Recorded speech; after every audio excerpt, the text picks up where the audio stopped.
भाई हो सकता है कि जो परिस्थिति में ये गए थे ये अलग परिस्थिति में गए होंगे, बात समझ रहे हैं। ये अलग लोगों के यहाँ गए होंगे, ये अलग लोगों यहाँ गांव में गांव अगला गांव जाओ तो लोगों का भाव बदल जाता है। एक घर छोड़ के पड़ोसी के घर छोड़ के चले जाओ, पता चला एक पड़ोसी राक्षस है, एक देवता है और एक सात्विक है। वहीं एक ही गांव में एक ही भाई, एक बेवड़ा है, एक सत्कर्मी है, नहीं है। एक घर में तो भाई हुआ। अपनी जगह इन्होंने भी बात सही कही, ये बात को मैं समझा, इन्होंने भी सही कही, इन्होंने भी सही कही, लेकिन तीनों अपनी बात तीनों की बात न समझ के कह रहे हैं मैं सही हूँ, और इसमें हो जाती है लड़ाई। वही राग द्वेष। हाँ, तीनों ये नहीं समझे कि अलग अलग हम जगह गए थे, अलग अलग परिस्थिति में हमने जिया, अलग अलग इच्छा अपेक्षा लेके गए थे, ये नहीं समझ पाए। लेकिन तीनों ने कहा मेरी बात सी, वो कह रहा है मेरी, न वो कह रहा है मेरी, इसी में हो जाता है राग द्वेष।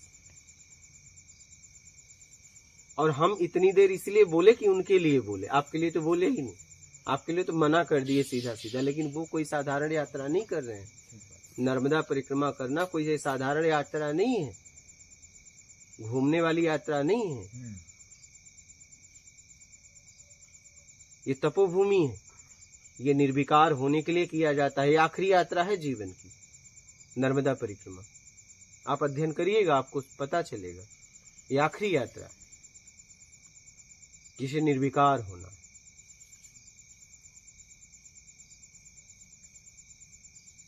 तपोभूमि और कहीं भी नहीं है, लोगों ने तप किया उनके नाम से तपोभूमि है, ये सीधा तपोभूमि है। हाँ, ये मुक्ति से मोक्ष तक के लिए यात्रा है, इन्हें मोक्षदायिनी इसलिए बोला जाता है। ये आखिरी यात्रा है जीवन की। आज भले लोग कामनाओं में यात्रा कर रहे हैं, लेकिन ये कामनाओं की यात्रा नहीं, कामनाओं से मुक्त होने की यात्रा है। लेकिन आज लोगों ने उलट दिया।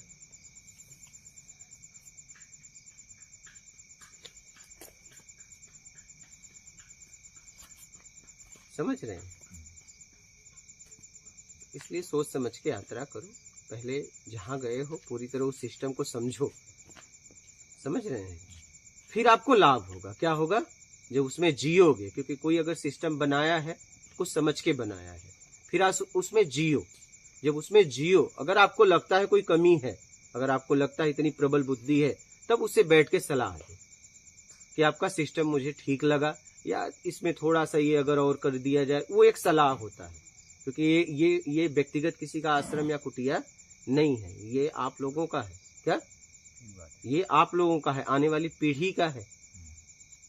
ये कोई व्यक्तिगत किसी का कुटिया नहीं है। ये न मेरा है न तेरा है, ये सबका है।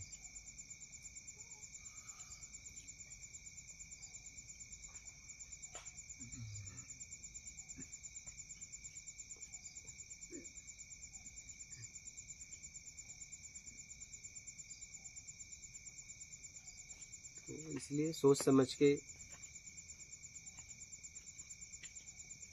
आगे बढ़िए। आप देख रहे हो लाखों करोड़ों चलते हैं, लोग उंगलियों पे पहुंचने वाले गिने जाते हैं। आज भी इस अध्यात्म मार्ग पे चलने वालों की गिना नहीं जा सकता। गिना जा सकता है? नहीं गिना जा सकता है। लेकिन पहुंचने वाले देखो उंगलियों पे गिने जाते हैं। सोचिए, कोई साधारण यात्रा होगी? इसलिए तो मैंने कहा 4 लोगों को भगवान माना गया, और किसी को क्यों नहीं?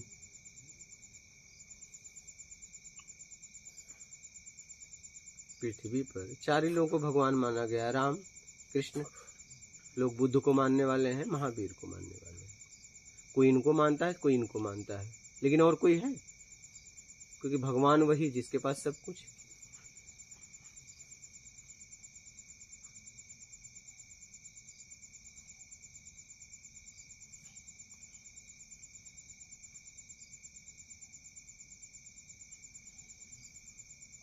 और हमें जितना पता है आपके लिए हित के लिए बोल दे रहे हैं। एक समय तो ऐसा आएगा ना हम रहेंगे ना आप रहेंगे।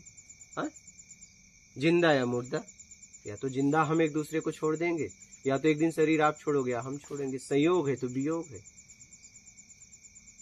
ये तो पक्का है कि संशय है। इसलिए जिसलिए गए हो वो करो, इसलिए गए हो वो करो। और जैसे आपने मुझे उत्तराखंड की घटना बताई, तो आप जो समझ के गए थे नहीं निकला तो आपको कितना दुख हुआ, बोलिए। तो आप यहाँ पे आओगे, आपको व्यवस्था देने वाला अगर वो काम नहीं करोगे तो फिर उसको नहीं होगा। आप अभी भी वो दुख लेके घूम रहे हो कि नहीं? वही हो रही है ना आज तक, वही जो है दिमाग में बैठी हुई है ना, बैठी हुई है ना। क्यों? क्योंकि आप कुछ और समझ के गए थे। अगर वो समझ के गए होते, चार्ज लेते, तब आपको दुख नहीं होता। समझना बात, क्योंकि आसानी से आप दे देते, क्योंकि जब हमारी जरूरत रहती है तो हम 1 का 2 भी देते हैं। बात समझ रहे हैं? लेकिन आप कुछ समझ के गए थे, निकला कुछ और, तो हम तो आपको साधक समझ के स्वागत कर रहे हैं और आप निकलोगे कुछ और, तो हमारा क्या होगा फिर? नहीं, आप बताइए। 7 महीना के ऊपर हो गया, मैं अभी खंबा नहीं डाका, उधर नहीं जाता। कितना महीना? 7। ये आप लोगों के लिए बैठा हूँ। बात समझ रहे हैं?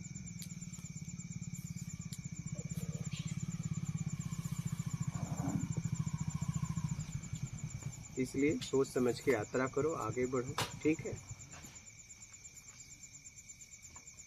जीवन को समझो।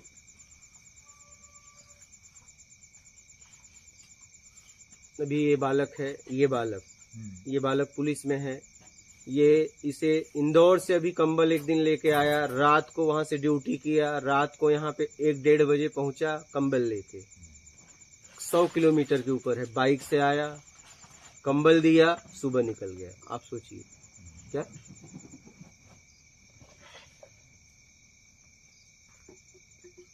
किस लिए आया पता है? साधक लोग साधना करें, उनको कोई तकलीफ ना हो। क्या?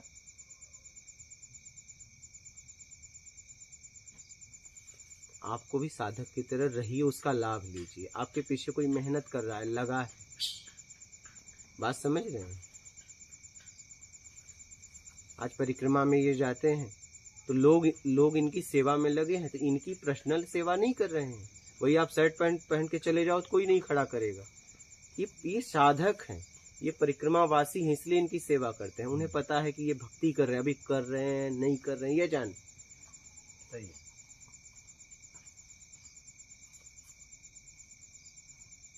अब सोचिए कि बाइक से वहां से चलना, यहाँ 1-1:30 बजे पहुंचना, रात को बाइक से 20 कंबल बांध के बाइक पे लाना, बहुत और फिर सुबह जाना इस लड़के को। हाँ, भारी बात है। तब 100 किलोमीटर के ऊपर है। सही है। सोचो, हाईवे पे, वो भी ठंडी। क्या? मौसम भी ठंडी। हाँ, वो भी ठंडी। तब तो कहने का मतलब ये है, ये परिक्रमा करें, इनके पीछे कितने लोग काम कर रहे हैं। यहाँ का पासवर्ड है नर्मदे हर, कह दिया तो आपसे कोई नाम भी नहीं पूछेगा, घर में आपको जगह देगा। क्या? घर में। ये पूरा नर्मदा तट पे, दक्षिण उत्तर तट पे। लेकिन अब आप जिस लिए निकले हो वो करो फिर, नहीं तो आप भागीदार होगे। फिर आप भागीदार होगे, उसके जिम्मेदार आप होगे, उसकी भरपाई करनी पड़ेगी फिर।